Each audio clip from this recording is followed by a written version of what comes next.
Udah sih. Assalamualaikum warahmatullahi wabarakatuh.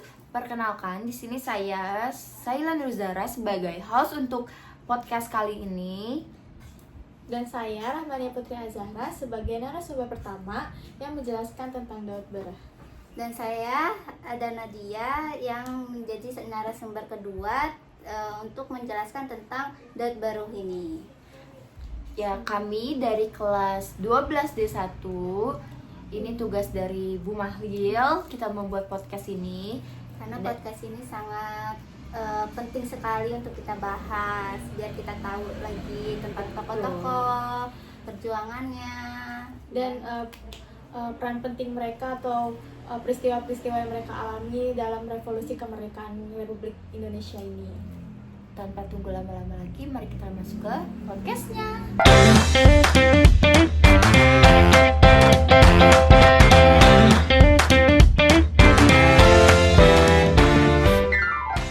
Hai semuanya, selamat datang di podcast baru saya. Perkenalkan, nama saya Saila. Jadi podcast kali ini tuh kita bakalan ngebahas tentang tokoh-tokoh besar dan ide revolusioner yang mengubah jalannya sejarah. Jadi ini pertama kali gue buat bikin podcast dan menarik banget. Yang pertama kali dibahas yaitu tentang sejarah Indonesia. Saya Saila Nurzara akan memandu diskusi hari ini bersama dua narasumber hebat yang sudah hadir di sini. Sebelum kita mulai, saya ingin memperkenalkan narasumber kita dulu. Yang pertama ada narasumber pertama yaitu Rahmania.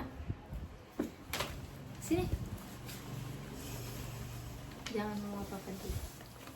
Terus yang narasumber kedua yaitu ada Nadia Fadila.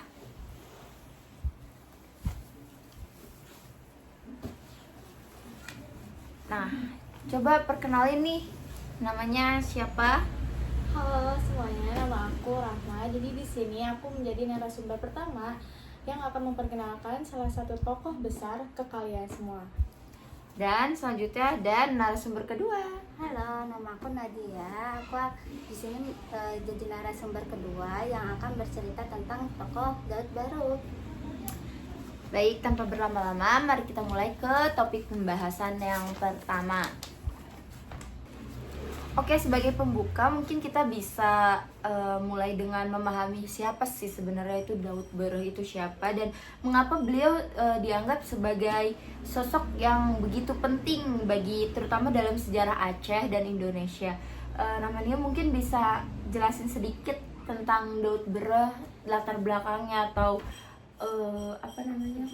perjuangannya dalam Indonesia ini. Oh ya, tentu bisa. Daud Bereh ialah salah satu seorang pemimpin dan juga seorang ulama di masyarakat Aceh yang dimana ia lahir pada tahun 1899.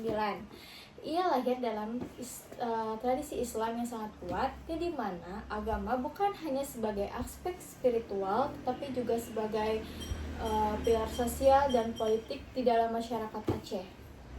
Nah, pada masa kemerdekaan, Daud Bereh memainkan peran penting sebagai tokoh pergerakan dari Aceh yang mendukung tentang kemerdekaan Republik Indonesia. Namun, setelah kemerdekaan, ada ketidakpuasan mendalam terhadap kebijakan sentralisasi dari pemerintah pusat kepada masyarakat Aceh, di mana ini menjadi awal sikap obsesi Daud Bereh di dalam peristiwa penting di Jakarta. Oh, berarti peran Daud Bereh ini sangat penting ya. Dia merumuskan kalau agama itu cuman bukan soal aspek spiritual aja, tapi dari agama juga kita bisa pilar sosial dan politik masyarakat. Iya, betul. Nah, luar biasa nih. Jadi awalnya mendukung republik, tetapi kemudian Daud Bereh mungkin merasa dihianati oleh pemerintah pusat, jadi mungkin dia merasa tersakiti gitu tentang kebijakan politik pemerintah pusat. Terus selanjutnya Nadia, bagaimana sih Anda melihat transformasi pada peran Daud Bereh dari seorang tokoh revolusi kemudian menjadi pergerakan Darul Islam? Ya, ini sangat menarik. Perubahan sikap Daud Baru dipicu oleh kebijakan sentralisasi yang dilakukan oleh pemerintahan pusat, seperti penggabungan Aceh ke dalam Provinsi Sumatera Utara pada tahun 1950. Aceh juga kehilangan status otonominya. Terus juga yang dianggap sebagai pengkhianatan besar terhadap kontribusi Aceh selama revolusi. Terus juga Daud Baru kemudian memimpin kembali nih ke gerakan Darul Islam atau Tentara Islam di Indonesia. Terus tapi perlu dicatat nih, perjuangan beliau juga tidak hanya soal agama saja. Meski DI atau TII dikenal sebagai gerakan yang ingin mendirikan negara Islam.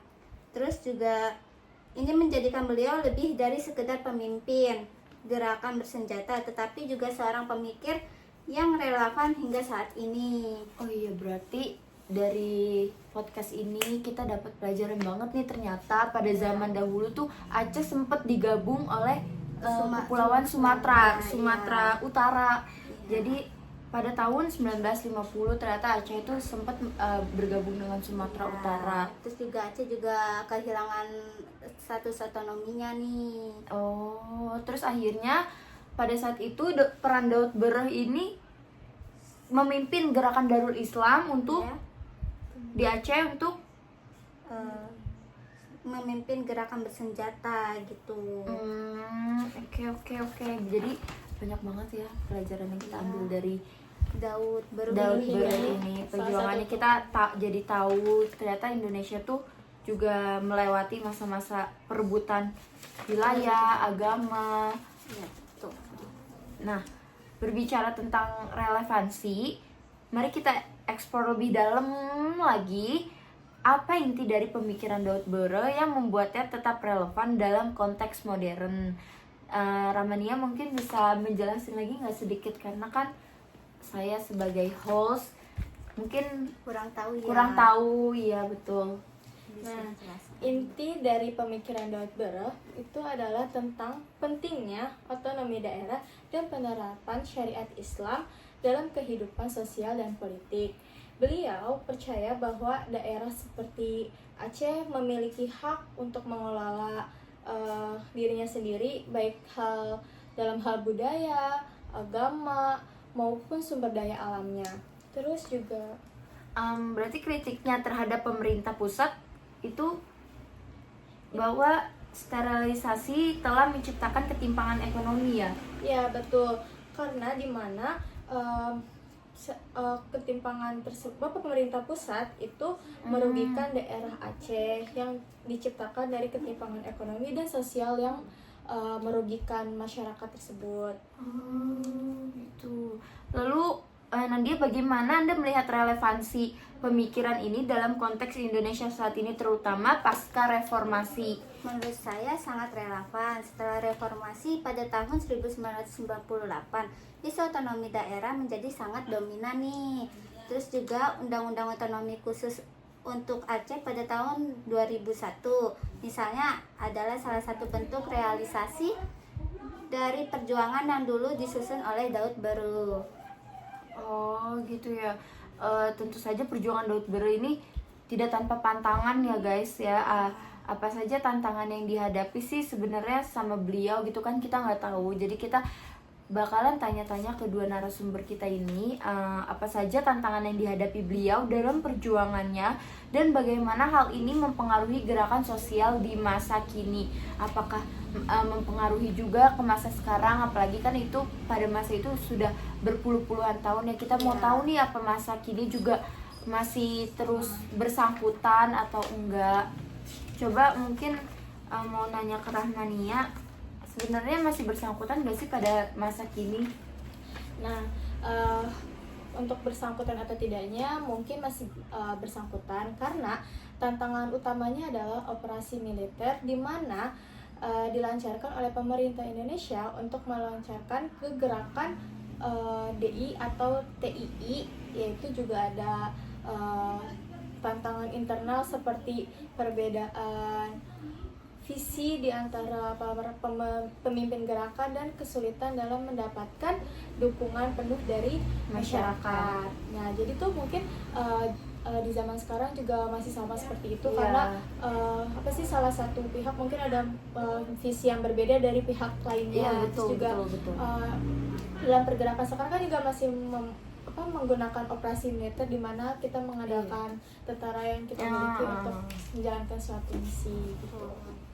Terus bagaimana dengan warisan pemikirannya? Apakah kita bisa melihat pengaruhnya dalam politik dan sosial Indonesia saat ini? Ya, tentu saja penerapan otonomi khusus untuk Aceh adalah salah satu contoh konkret nih.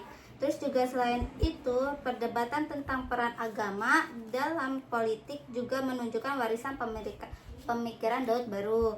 Terus juga meskipun Indonesia adalah negara demokrasi dengan pemisahan agama dan negara, aspirasi untuk menerapkan nilai-nilai Islam dalam politik tetap kuat. Terus juga terutama di daerah dengan mayoritas Muslim.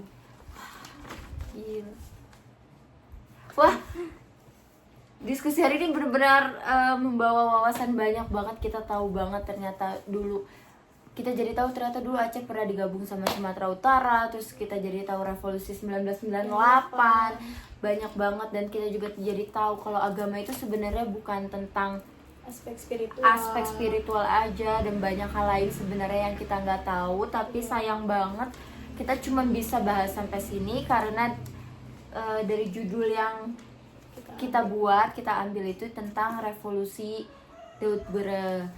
Jadi terima kasih ya buat Nadia sama Rahmania udah ngasih tahu kita beberapa hal penting. Ternyata Daud Bere tuh kayak gini.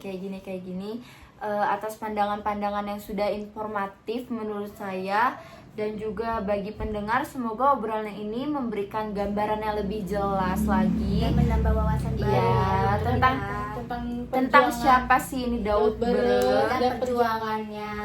Dan bagaimana pemikirannya masih relevan hingga kini. Jangan lupa untuk tetap mendengarkan episode-episode selanjutnya. Tapi kayaknya kita cuma bikin episode 1 ini aja karena kita nggak tahu lagi sih, tapi kedepannya kita bikin podcast lagi atau enggak. Ya kurang lebihnya sampai sini aja, and bye.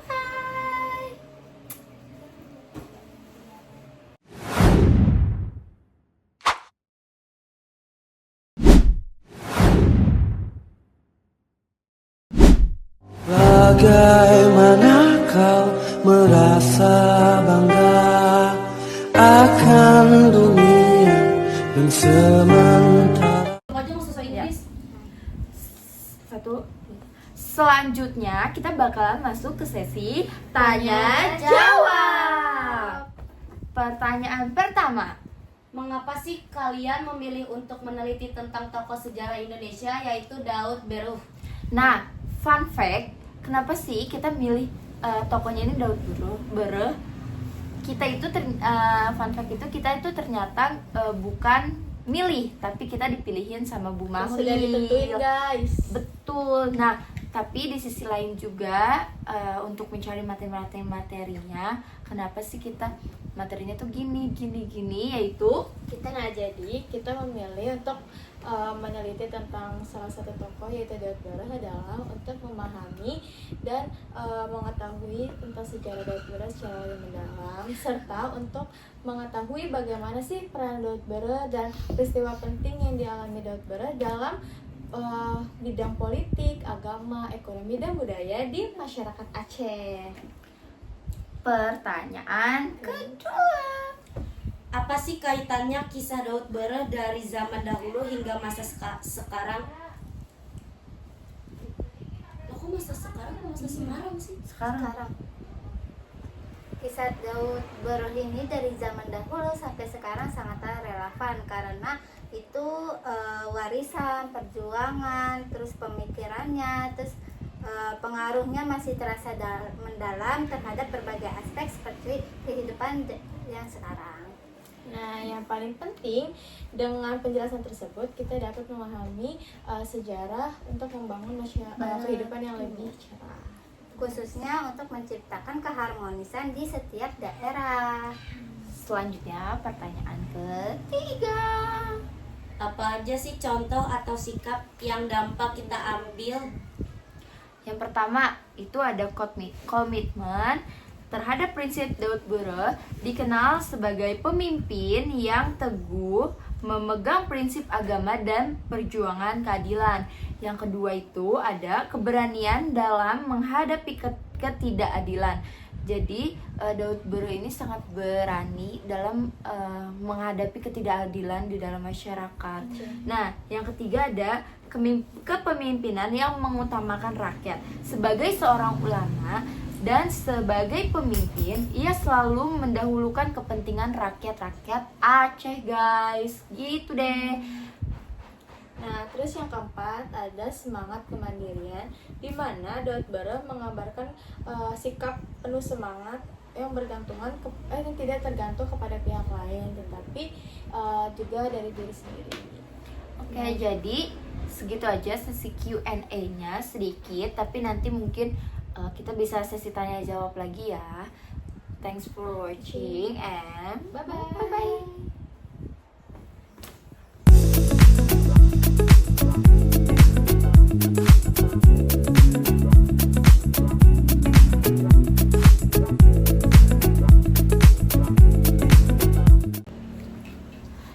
Sekian aja dari kelompok kami, kurang lebihnya mohon maaf. Wassalamualaikum warahmatullahi wabarakatuh.